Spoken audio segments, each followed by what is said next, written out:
Welcome to Building a Differentiated Brand to Captivate Owners, Business-to-Business Marketing Strategies.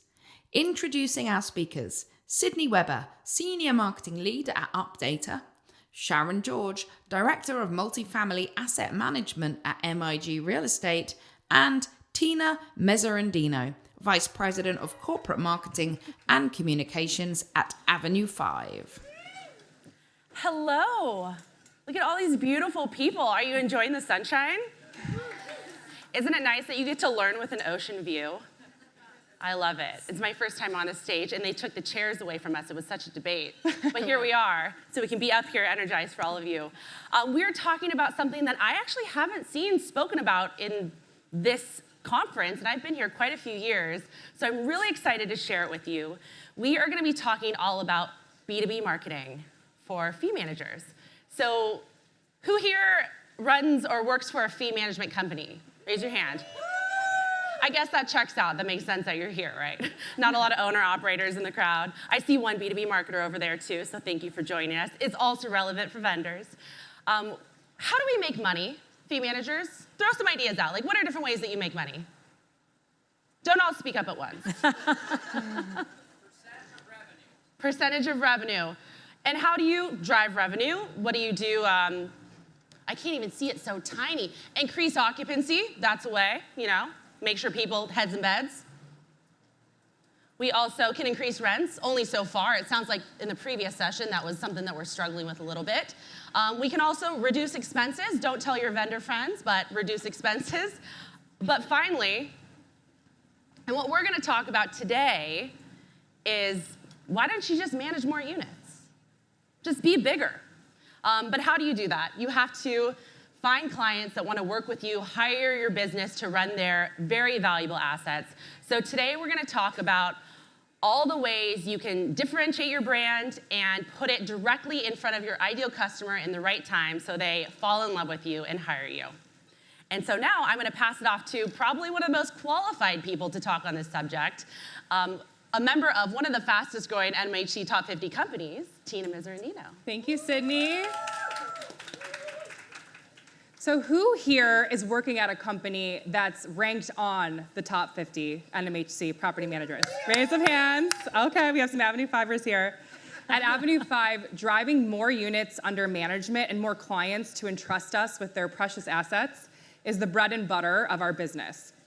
For perspective, Avenue 5 has been in the business for just about 9 years, and in that time, we have grown. Just at our onset in 2015, we were about 6,000 units. Today, we're sitting at 135,000 units, which puts us at number 8 on the NMHC top 50 property managers in the country.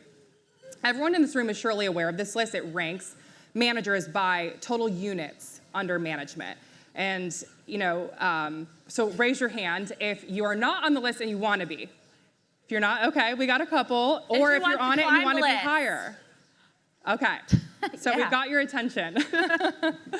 Amazing. So we all buy things all the time. I accidentally bought an $8 water bottle. I guess Updater bought it for me.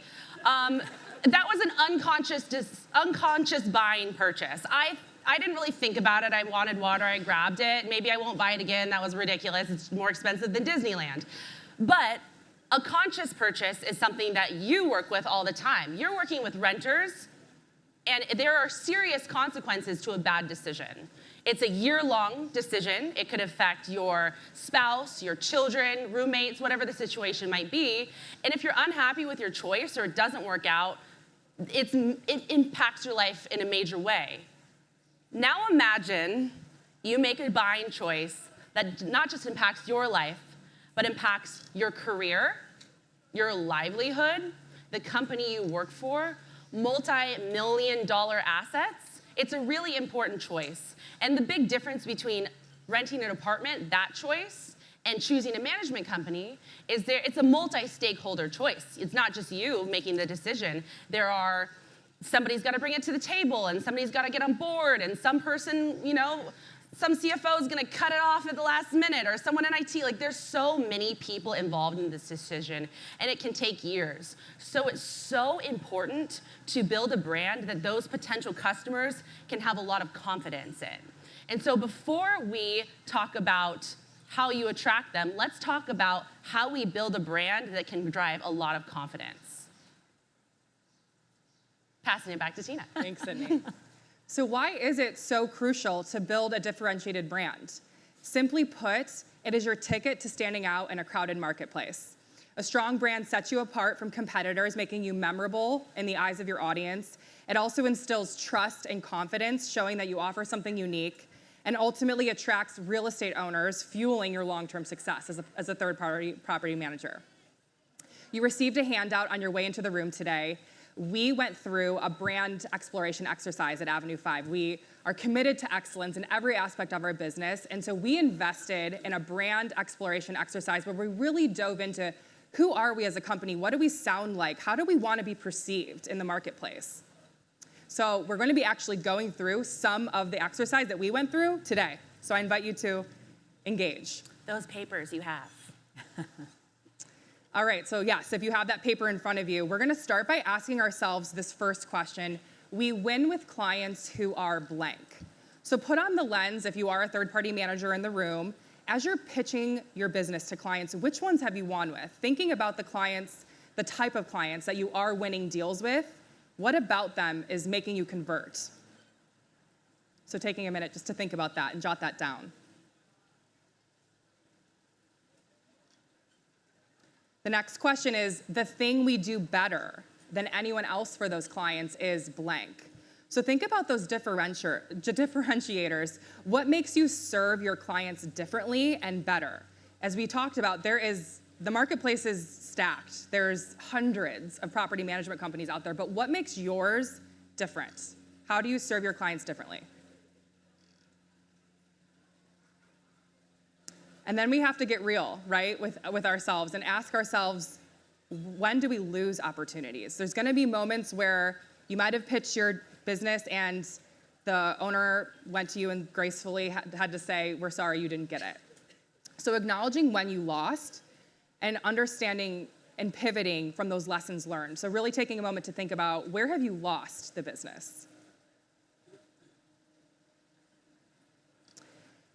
Might be hard to see on the screens with the sunlight, but we did put a bunch of adjectives that kind of describe who you are as a company. So taking a look at those and circling 2 or 3 of them that really identify with you as a company and organization. What really describes your mission and your vision and the essence of your company? Are there some on there that is who you are? And that's gonna be the bread and butter and the foundation of the messaging that you're gonna end up creating.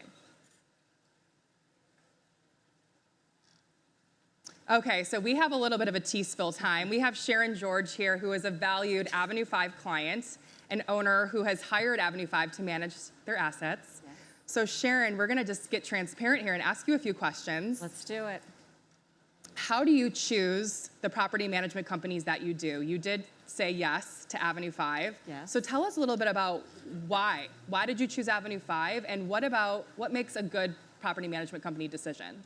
So we were really looking for an organization that had the capabilities to really meet our strategic goals. We were looking at leveling up the performance on some of our assets. So we really started taking a look at all the different property management companies, and there's a lot of great property management companies out there. But we were looking to find somebody that would be a strategic collaborative partner with us and have a lot of transparency. So that's when we started looking. I love that. And then, of course, you did mention too the customization that we we provided, and as well as our people. Yes. I think that being a differentiator. Absolutely. Avenue 5 allowed us to really be customized in what we were looking for. The tech stack, we have some of our very own tech stacks that we use. Avenue 5 was very open to trying all of our different systems that we have. Also taking a look at the people that you have and the resources that you allocate to your team members. To us, the on-site teams are the ones that really make or break our deals. Yeah. So we wanted to make sure that the on-site teams, the regional managers, the VPs that we're working with, really have the ability and the resources to achieve our goals. Love that. And then why would you decide not to move forward? I'm sure you've had plenty of conversations with many different management companies. why would you say, you know what, we're so sorry, we're not giving you the business? That's a tough question, Tina, because there's so many great companies out there and they all do different things so well. But I would say probably a couple of the biggest reasons why would be that lack of flexibility, lack of transparency with us, and then kind of stopping to manage. We want a management company that's very proactive, and sometimes some of the management companies are waiting for us to kind of tell them what we want, whereas we want that partnership. Love that. Love it.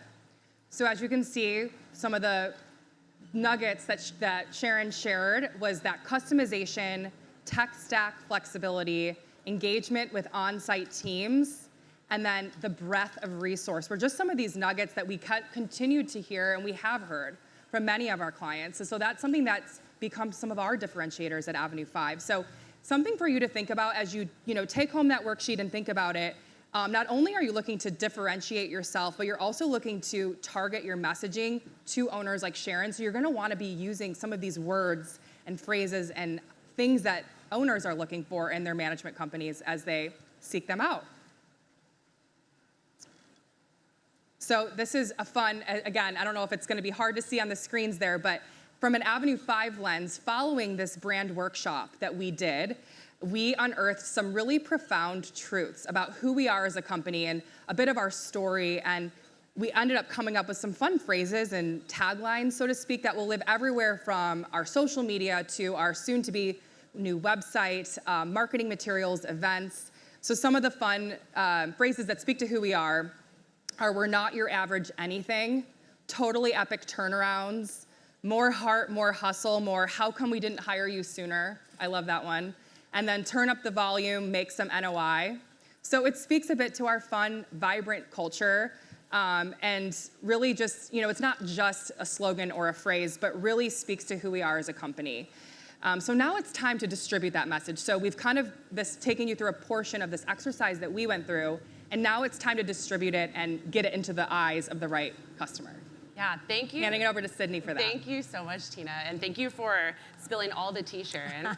It feels like it's a secret that we're all getting let in on. It's so rare to just get to ask your customer how they like to buy. So I do want to mention, if you're seeing how Avenue 5 differentiates themselves, and you're like, that's different than how I go about my business, keep in mind that Sharon's only one type of customer. She runs a business that is a certain way, that values certain things.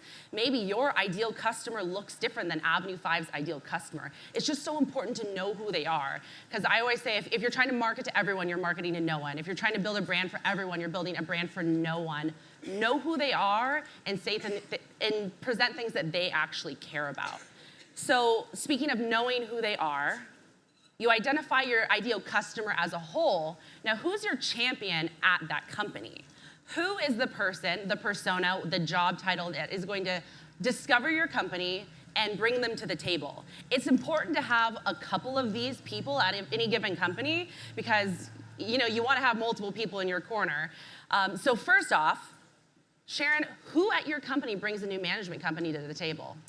That is a group effort between the asset managers, myself, and the CFO. We're all out there looking at different management companies. We bring everybody together, talk about kind of our top 5, and put them together and start grading systematically. So see who makes that short list. When Sharon's looking at these different companies, different value props will speak to her. And when you're presenting them out into the world, you want to make sure you give her a what's in it for me. Like, what does this do for you? Because we can all talk, but nobody really, let's be honest, nobody really cares about you. They care about themselves. They care about what you can do for them. So when you're explaining them, when you're building these nuggets out of your brand, really think, what is this going to do for Sharon? And there are other stakeholders. Remember I said earlier, there's multiple people in that conversation. Right. There's all your different asset managers, there's a CFO, there's a CEO, but not all stakeholders are created equal. Some are more important, like Sharon, than others. But they're all very important. So when you're building your core messaging, when you're really doing that top of funnel marketing, be hyper-targeted and go after your Sharon. But know that there is someone further down the line that could derail your deal. So you want to arm your champion with all the objection handlers, anything that you think maybe those other people in the room might need to know, because what you find valuable, like we saw on that list, might be different than what your CFO finds valuable. Absolutely. He's looking more on the financial side, the reporting side, all of those capabilities. I'm looking at the operations and improving the value of the asset. But how does she find you? There's some NMHC top 50 people in here, and maybe everybody knows who you are, and that's wonderful. And there are some people that maybe want to make that list or are just starting out. Maybe you're an owner manager and you're starting to explore the world of fee managers. So how do you stand out in this crowded space? Well, let's talk about different. Did you all figure out your new brand? Did you all write it down?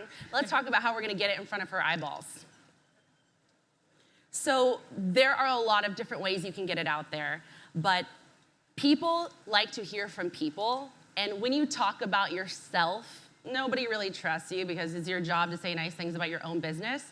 They want to hear from your customers. And Avenue 5 does a really great job of this. This is just a screenshot from their LinkedIn. They started a podcast. RPM started a podcast. There's a lot of really great companies out here that are putting their voices and their customers front and center in the stage.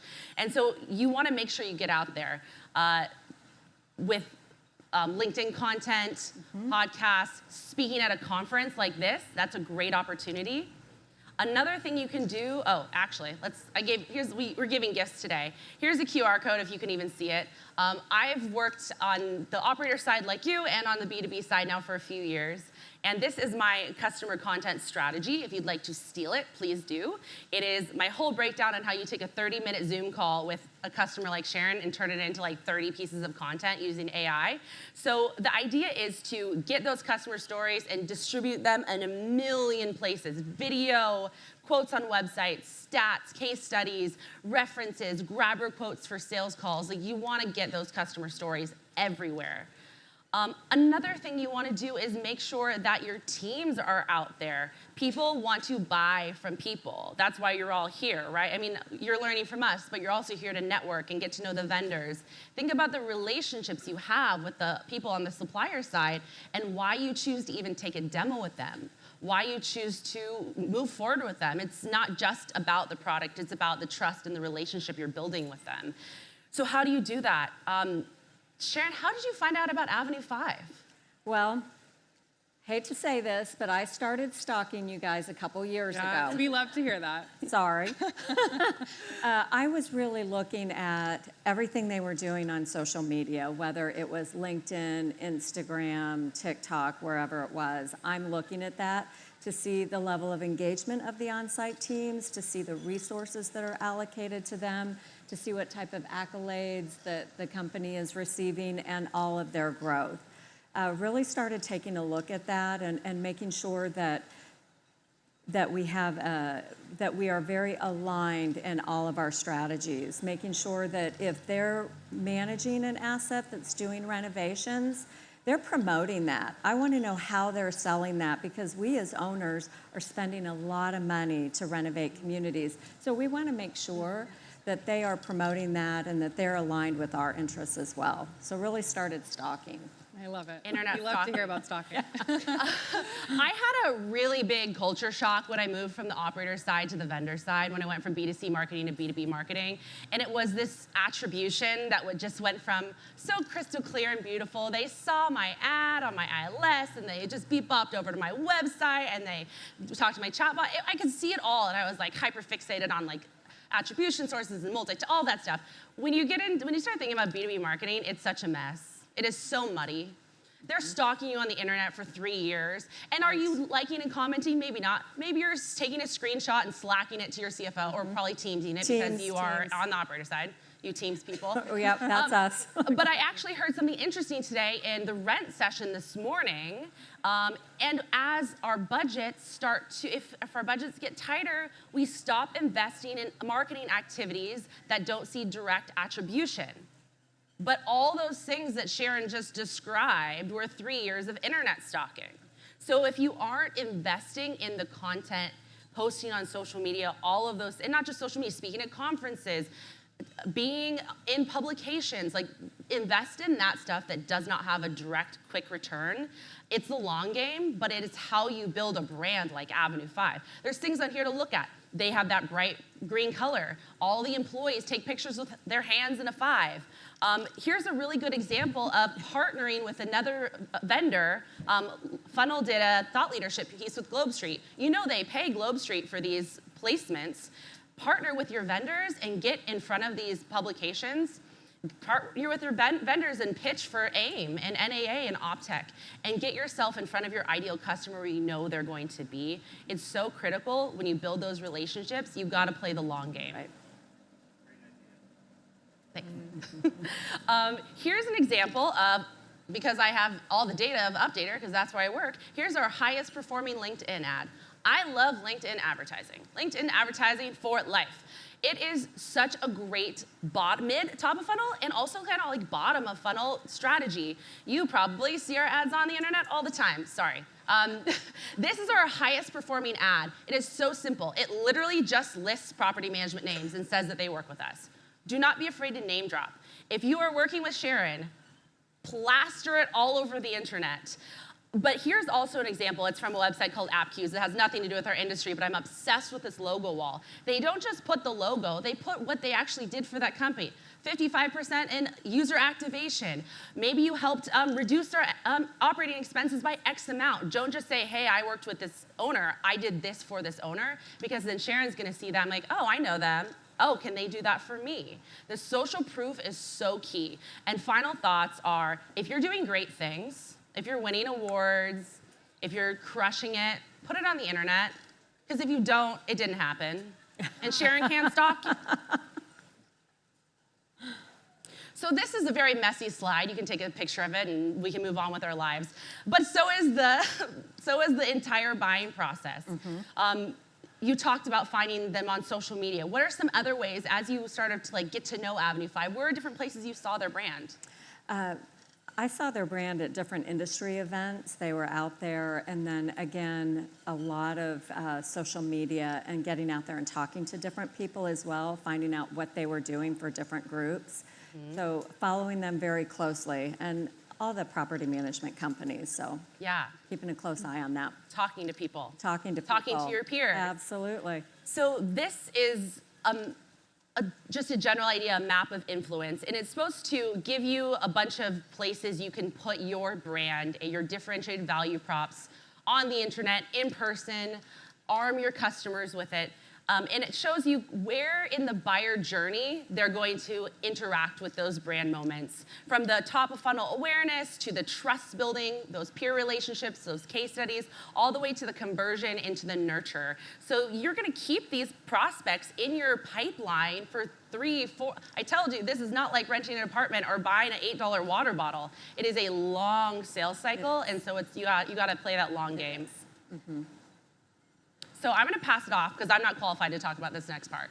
Oh my gosh, Sydney, thank you. So we're talking about closing the deal now. So we're nearing the end of this sales cycle with you, Sharon. So we're in the room with you. We're giving our pitch. Maybe it's on a Zoom. How do we win the room? How do we get the business? Listening to what our needs are and bring the people to me. Bring the manager, the regionals, the VP, the directors or marketing, bring all of those people so that I can get a sense of who's going to be managing our assets, who are we investing in out there, and who's going to be really marketing and driving the value of the community. I want to get to know those people. I want to have that trust with them. Bring them to me, listen to what we're asking for in that RFP, and then bring to us the stats and the data. Speaks very, very loudly to us. Case studies. Yep, absolutely. Bring all that to me. People and data, I think is what I'm hearing. And then how do you make your final decision? So you leave the room and the meeting is adjourned. How do you make that final decision? Yeah, that's a tough one because everybody's so good. At that point, we've had 3 or 4 different companies that have come in and done a pitch. Can't really keep all that information together. So I have a simple scoring process that I go through, but we put all the data up there in an Excel spreadsheet, very basic. Sit down, go through that, talk through that with the asset manager, the CFO, and see which company is coming out on the top of all of that scoring. And we make that decision very quickly. We're within 48 hours when it's fresh in our minds and fresh in our heart. Okay. So. Within 2 days, there's a decision made. And Yep. what is so cool today, we do have a code here on the screen. Sharon's grading criteria that she just talked about is available to you. Oh my goodness. So we've got all It's the so criteria. basic in elementary, so, I mean, It's I'm pretty not- cool. So this just shows all the things that Sharon's company evaluates their management companies on. So you can come prepared to your next pitch with all the Yes. things that are important to these owners.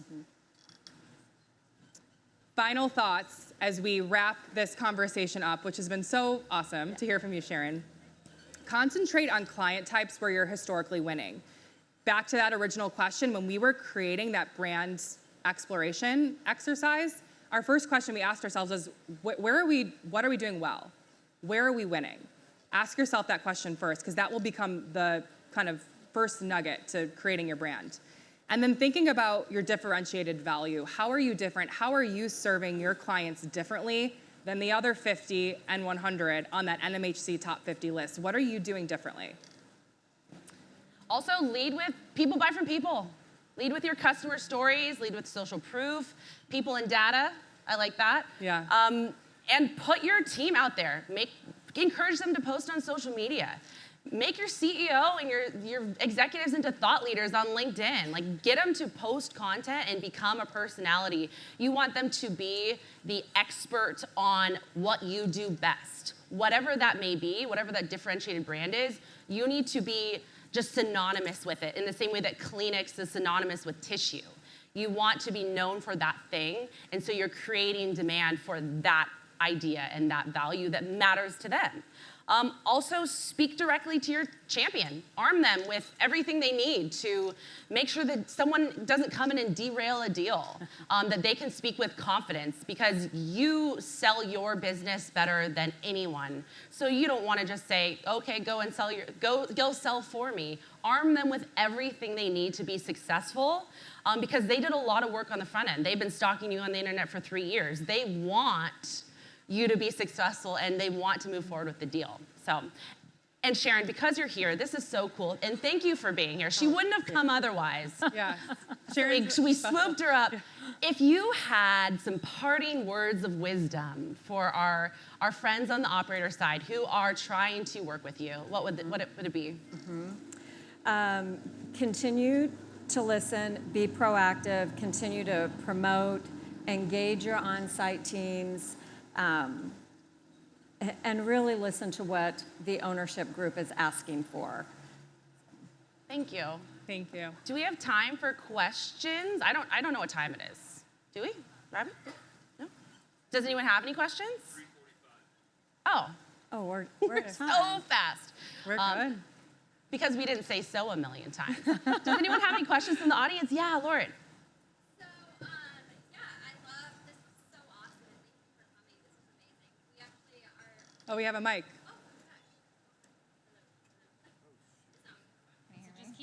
Number one, testing number one. We can- So we have RPM and AB5 at this table here, so don't worry, we're friends. But we actually happen to be two rather innovative brands that are open to exploring. We've both, we were just talking about that. But we have in the past worked for other companies that might have stricter restrictions on their brand, or a little less parameters, right? A little less wiggle room. I tended to find that is more of the case in some other managers. So I would encourage a conversation around us maybe talking about, if you don't have as much wiggle room as a company like ours, who are incredibly innovative, how might you suggest, and this might be a question for you, Sydney, how might you suggest that someone kind of nudges their team to allow them to explore a little bit more with their brand? I would say one thing before you even dive into that is try not to compare yourself to your competitors too much. Because if you're trying to follow the brands that you find innovative and do what they do, you're already behind because they already did it. So really think about who your customer is, what really matters to them, know them intimately, and if there's a certain message or a certain thing that you want to do that you think will really resonate with them, I'd put together a brief. Find the person who can make that decision and say, hey, historically we've done this. These are our goals. We need to do something different to reach these goals. here is our customer, here's what they care about. I have some interviews to back it up, anecdotal interviews from people. I've talked to our customers where we already won. I would like to experiment with this and see if you can get some buy-in. And I think a strong brand is something that you can maintain the strong brand, but do something that's a little bit different. You don't need to like make crazy TikToks or write in a really casual way if that's not your brand. Maybe it's involving a customer, bringing them in, and maybe trying the whole influencer marketing thing, but from like putting Sharon on stage. This is influencer marketing right here. So trying things that are within your bounds, but really, pitch it. Give them a reason.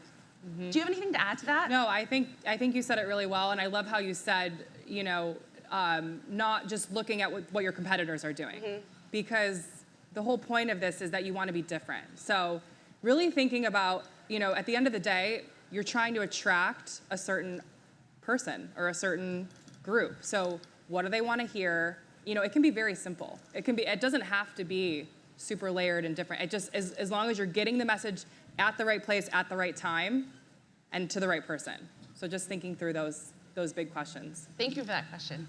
Yeah. Does anyone else have anything to ask? Did you have one, Paul? Yes. If you're an owner, a lot of owners have. If you're an owner and you have, 50 communities, you usually have a variety of management companies, right? Correct. You don't have one. So does Avenue 5 do your whole portfolio? Or No. how do you separate that out? And then how do you get rid of a management company if they're just not cutting it? That's a great question, and it is really hard to have those conversations that maybe we need to make a change. Maybe we're trying to improve operations because we're getting ready to do a refinance, or maybe we're getting ready to take a community out to disposition status.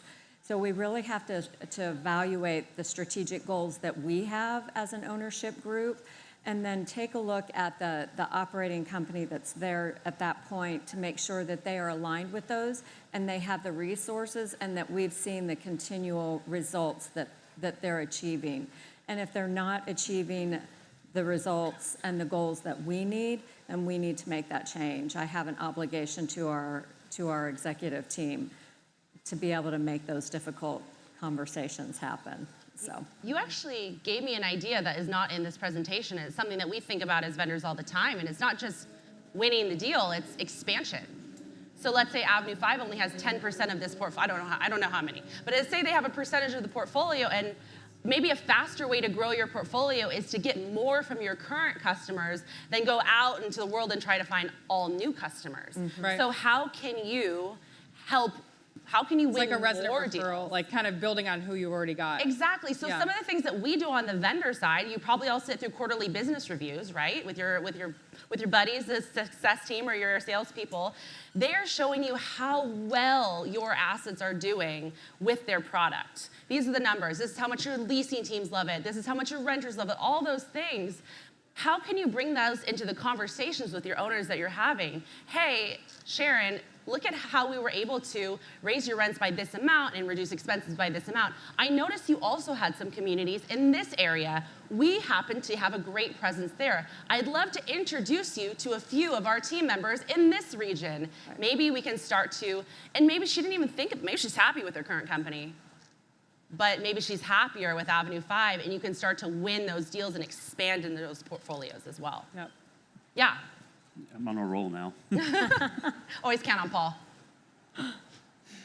This has been coming up at a lot of conferences. This is not exactly to your message here, but you talk about transparency and the value of the management company you choose to be transparent. Okay, so if you're a management company or if you're an owner, and really anyone in the room, I'm hearing so much about being transparent on what rent is being charged. In other words, strip out the fees and give one number, which is kind of a roll in the dice because you're going to have to rise your rent.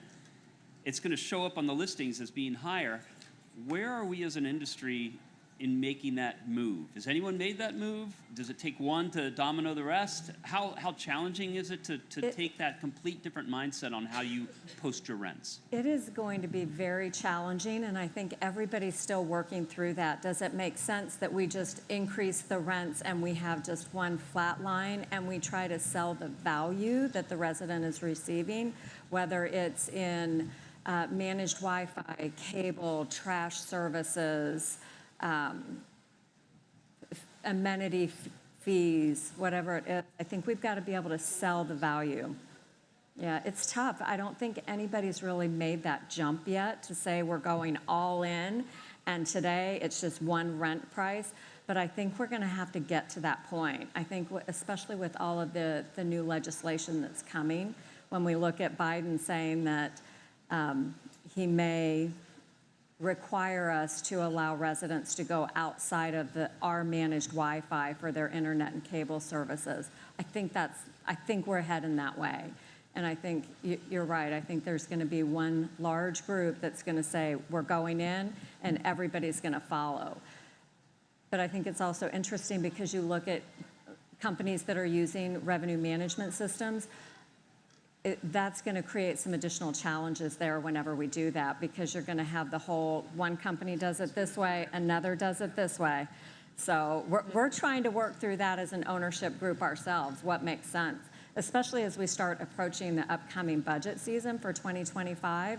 What are we going to be doing, and how are we going to make that transition? How are we going to benchmark ourselves as well?